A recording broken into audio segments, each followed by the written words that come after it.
Você é cristão?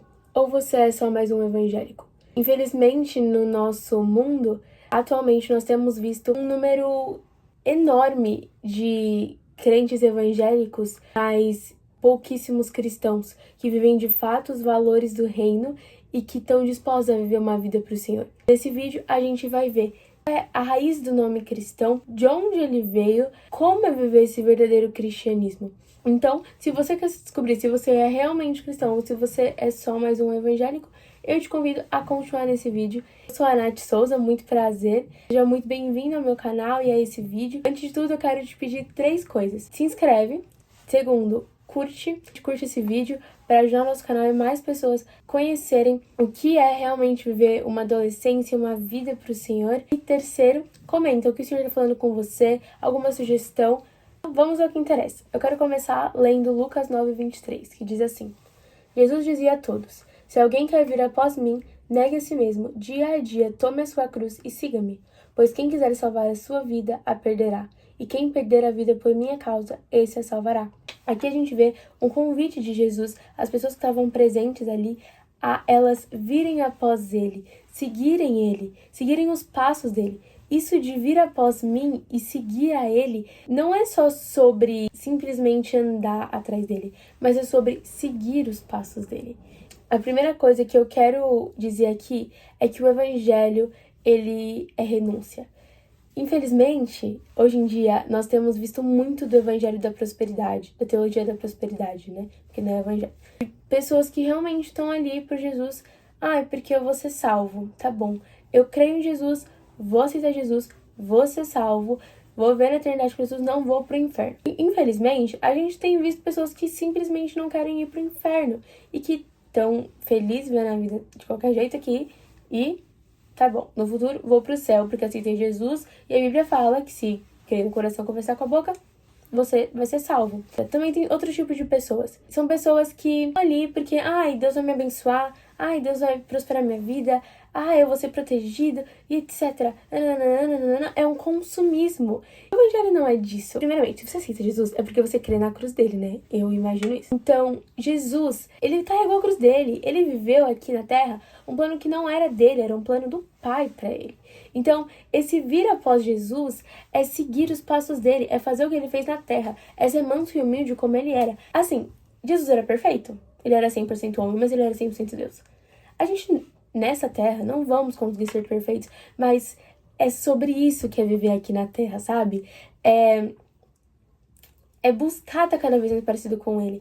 E é sobre viver um pouco da eternidade aqui. Jesus, ele morreu para isso, para que nós tivéssemos acesso a ele, ao Pai, ao Espírito Santo, de forma plena, sabe? Ele veio para cá para salvar a gente, mas não só salvar a gente do inferno na eternidade, salvar a gente de nós mesmos, salvar a gente de não viver o plano do Pai na nossa vida.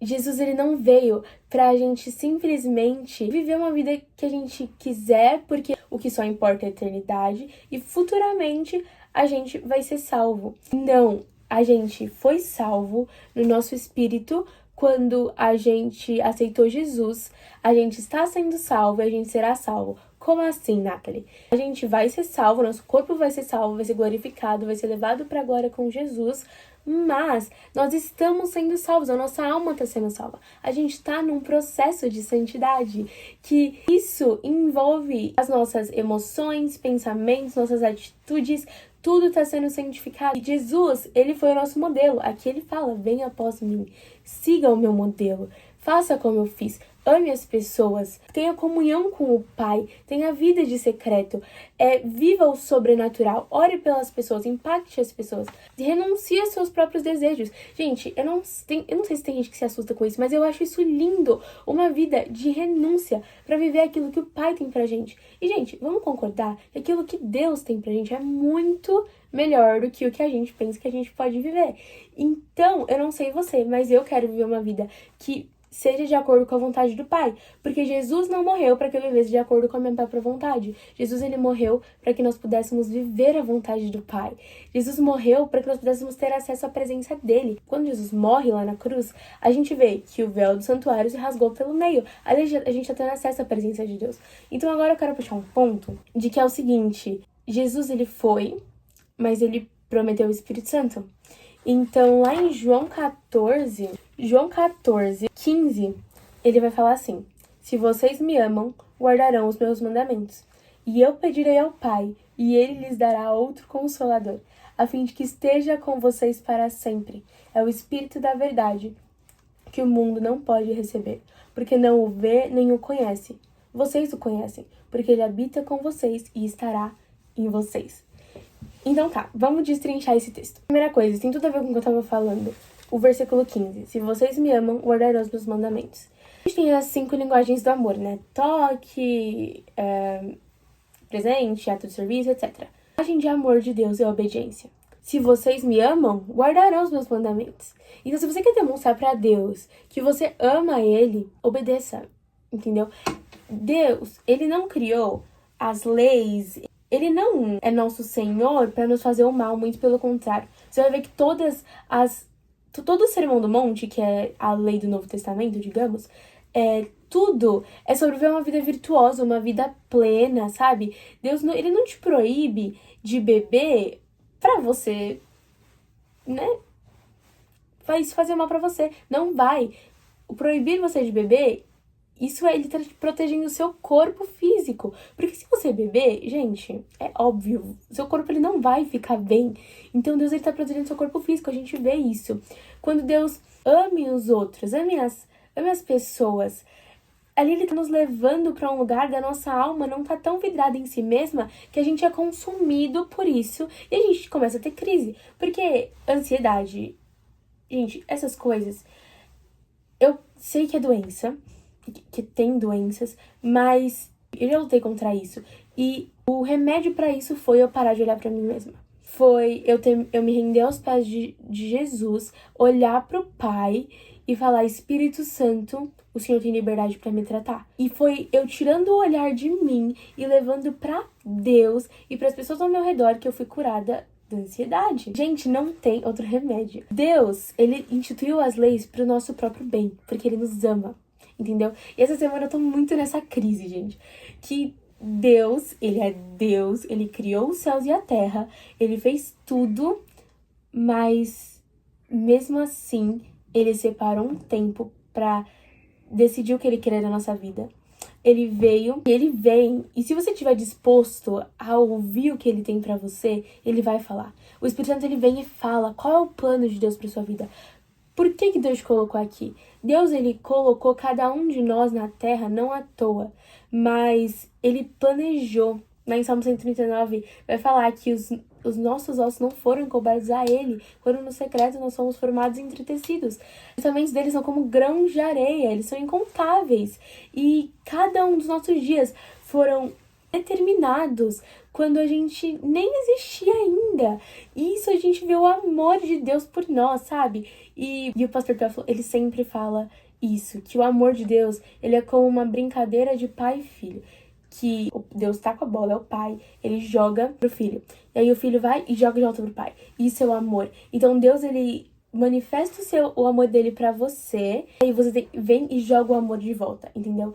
O amor de Deus, eu quero que todos possam experimentar isso. Porque o amor de Deus é algo tão imenso, tão infinito. Sentir o amor de Deus é indescritível. Não tem outro lugar, não tem nada que seja melhor do que a presença de Deus, o amor de Deus em nós. Viver isso é incrível e eu desejo isso pra todo mundo, porque é o amor perfeito. Mas também tem algo que é a gente viver no amor de Deus, que é confiar nele. A gente confiar, Deus, eu sei que o Senhor me ama e eu vou viver de acordo com o que o Senhor tem pra mim, porque eu sei que é a melhor coisa. Como Deus, ele manifesta o amor dele, ele deseja que a gente retribua. A gente tem que guardar os mandamentos do Senhor, porque eles são uma expressão do amor dele pra nós. E a gente obedecendo a ele, a gente mostra a ele que a gente ama ele. Agora no versículo 16 e 17. E eu pedirei ao Pai, e ele lhes dará outro consolador, a fim de que esteja com vocês para sempre. É o Espírito da verdade, que o mundo não pode receber, porque não o vê nem o conhece. Vocês o conhecem, porque ele habita com vocês e estará em vocês. Quando o véu do santuário se rasgou, a gente teve acesso à presença de Deus. O Espírito Santo, ele é Deus. E o Espírito Santo, ele a presença de Deus revelada, sabe? A arca, ela era só uma representação da presença de Deus. Deus estava lá, assim, a presença de Deus estava lá, mas a gente não podia acessar aquele lugar, porque a glória de Deus é tão imensa, tão grande, e nós somos tão pecadores. E o pecado, ele não consegue ficar na presença de Deus. Ele precisa ir embora. E como antes nós não éramos lavados dos nossos pecados, quando a gente entrava na presença de Deus, a gente podia morrer. A gente morreria, na verdade. Quando o véu do santuário se rasgou, nós fomos lavados pelo sangue de Jesus, nós temos acesso à presença de Deus. E aqui Jesus fala, o Espírito Santo, ele vai estar com vocês e em vocês. Então, quando a gente aceita Jesus, o Espírito Santo, ele passa a habitar dentro de nós. E a gente passa a ter a presença de Deus em nós. Mas aqui Jesus, ele fala, mas ele também estará com vocês, ele também estará sobre vocês. Então, vocês podem estar com ele todos os dias da sua vida. Aqui Jesus vai falar que ele vai estar com a gente para sempre. O Espírito Santo, ele está com a gente em todo momento. E Deus, ele é a pessoa que mais quer estar com a gente. Ele é a pessoa que mais anseia estar com você. É a pessoa que mais quer te ouvir, sabe? Quer passar tempo com você. Às vezes você se sente tão sozinha, tão sem pessoas, mas o próprio Deus, ele quer estar com você. E ele tá aberto. A única coisa que a gente precisa fazer é se abrir. Porque Deus, ele não invade. A gente fechou a porta pra ele. Ele não vai ficar batendo, arrombar a porta. Não, quem faz isso é o diabo. Deus não. Ele é gentil.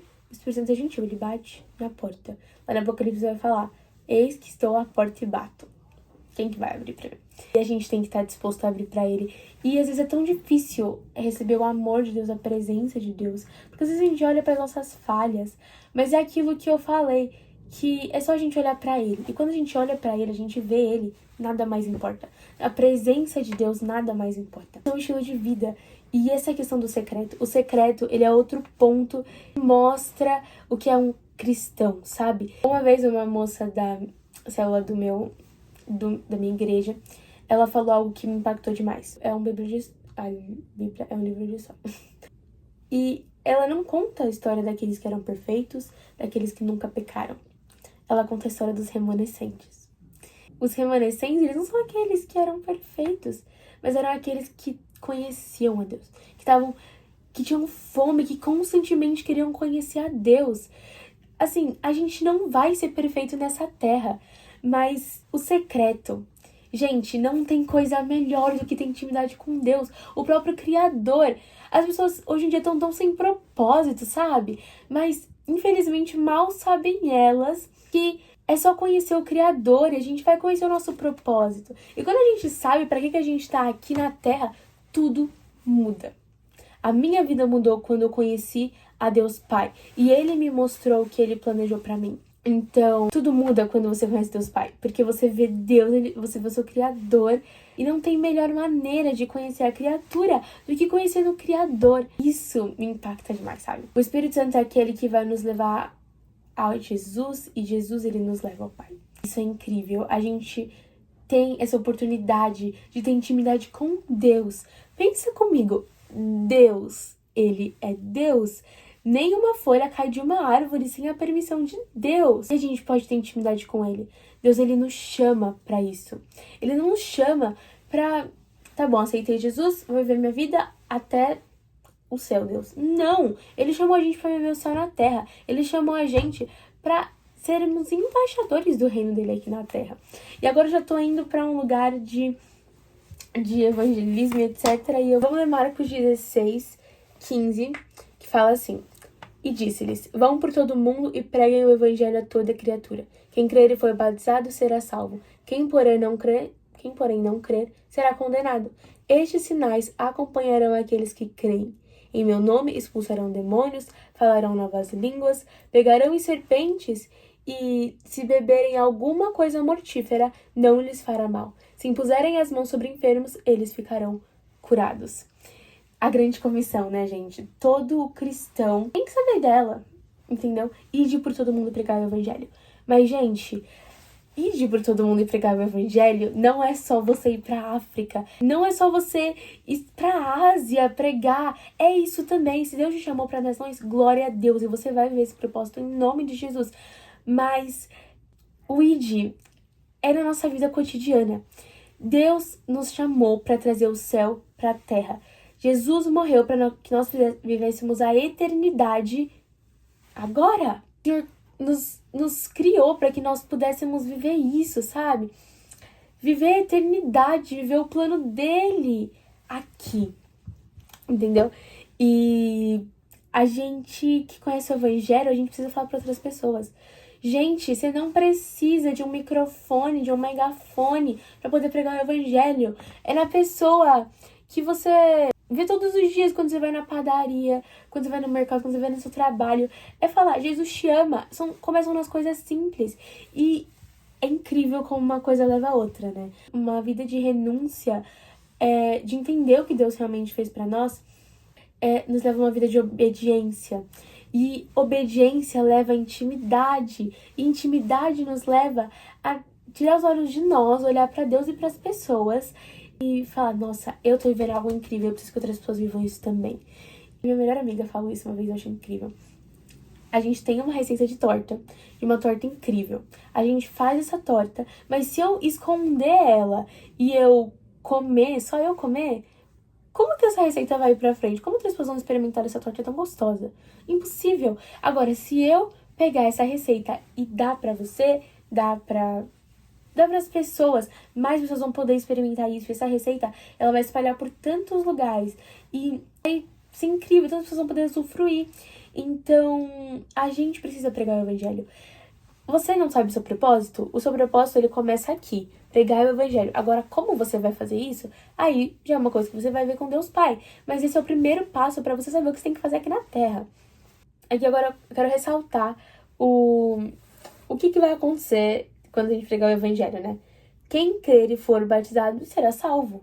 Sim, nós cremos e nós tomamos a decisão do batismo, morremos para nós mesmos, nascemos para Jesus, mas é morrer mesmo para você e ser para Jesus, tá bom? Não é, meu querido, você ir lá e você ser batizado, tá bom? Vou viver para Jesus, aí você começa a fazer coisas, por exemplo, você fica ficando com pessoas, você posta foto nada a ver, zoca, tipo, meninas, foto de biquíni, não dá, né? Vamos dar uma moderada. Aí você, menino, fica falando um monte de palavra, um monte de besteira. Meus queridos, é viver pra ele mesmo. Porém, quem não crê será condenado. Estes sinais acompanharão aqueles que creem. Agora eu quero falar sobre o sobrenatural, gente. É impossível viver o cristianismo sem o sobrenatural. Tá bom, mas Nathalie, mas é que assim, eu sou muito bíblica, eu fico muito na Bíblia. É a Bíblia. E é isso. Sem o sobrenatural, vamos ser muito sérios, você não tá sendo bíblico. Porque, gente, eu dou 5 reais pra quem me mostrar na Bíblia onde que fala que a gente não pode mais viver o sobrenatural nos dias de hoje. Gente, aqui tá falando, estes sinais acompanharão aqueles que creem. Tá em Atos, tá na Bíblia toda. E é pra gente também. É impossível viver o cristianismo pleno sem o sobrenatural. Sem o sobrenatural, sem a palavra rema, não tem vida, entendeu? A palavra de Deus, ela é viva e eficaz. Ela é mais penetrante que qualquer espada de 2 gumes. Gente, quem vivifica é o Espírito Santo. Não tem como viver uma vida achando que o Espírito Santo não é de verdade. E isso é você ser negligente com o próprio Deus, porque o Espírito Santo, ele é o próprio Deus. E o Espírito Santo, ele é o poder de Deus em nós.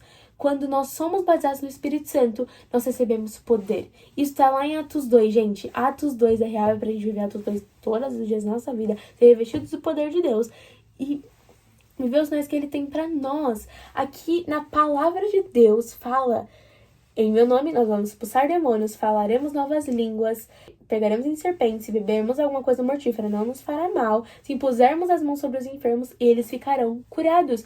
Gente, me desculpa, mas não tem nada que vale contra a experiência. E eu vivo o sobrenatural todos os dias da minha vida pra glória de Deus. E não tem quem me diga que isso não existe, porque eu provei e vi. Provai e veja que o Senhor é bom.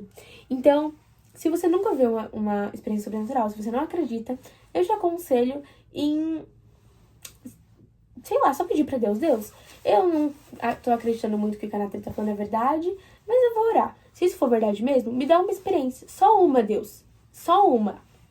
Você vai ver.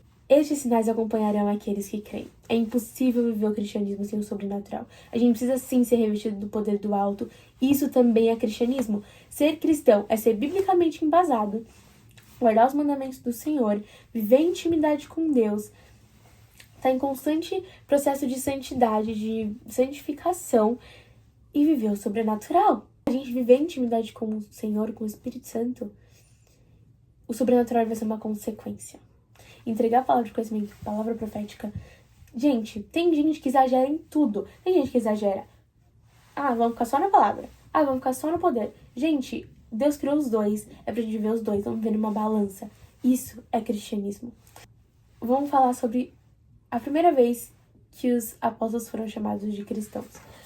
Eu vou ler esse trechinho todo. Atos 11, do 19 ao 26.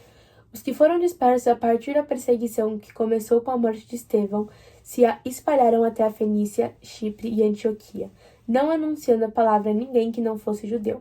Alguns deles, porém, que eram de Chipre e de Cirene e que foram até Antioquia, falavam também aos gregos, anunciando-lhes o evangelho do Senhor Jesus. A mão do Senhor estava com eles, e muitos, crendo, se converteram ao Senhor. A notícia a respeito deles chegou aos ouvidos da igreja que estava em Jerusalém, e enviaram Barnabé até Antioquia.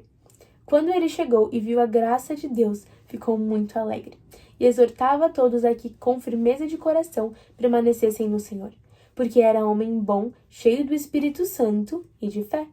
E muita gente se uniu ao Senhor. Depois, Barnabé foi a Tarso à procura de Saulo, e quando o encontrou, levou-o para Antioquia. E durante um ano inteiro se reuniram naquela igreja e ensinaram numerosa multidão. Em Antioquia, os discípulos foram, pela primeira vez, chamados de cristãos. Aqui a gente vê que Estevão morreu. Muitos cristãos foram dispersos, né? Naquela época eles eram seguidores de Jesus, não eram chamados de cristãos. E muitos deles, eles só anunciavam para os judeus. Mas, quando eles saíram do círculo deles, judeus, e foram para as outras nações, para Antioquia, para Chipre, para Fenícia, lá eles foram chamados de cristãos. E o que é cristão? Pequeno Cristo. Eles viram que eles se moviam e eles viviam assim como Jesus. Ser cristão é ser pequeno Cristo. Mas Deus, ele não nos criou para viver só na igreja. Deus, ele criou a igreja, e a igreja é o plano de Deus que vai trazer o céu na terra. Mas a igreja não foi feita para ficar só na igreja. Não foi feita para ficar em 4 paredes. Não foi feita para isso. A igreja, ela foi feita para levar para o resto do mundo. E é nisso, levando para o resto do mundo, que os cristãos foram chamados de cristãos, vivendo como pequenos cristos. Eu te aconselho a ler os evangelhos e ver como Jesus vivia. É desse jeito que a gente tem que viver. Buscando viver a vontade do Pai para nossa vida. E é isso. Espero que vocês tenham gostado. Espero que o Senhor tenha falado com vocês.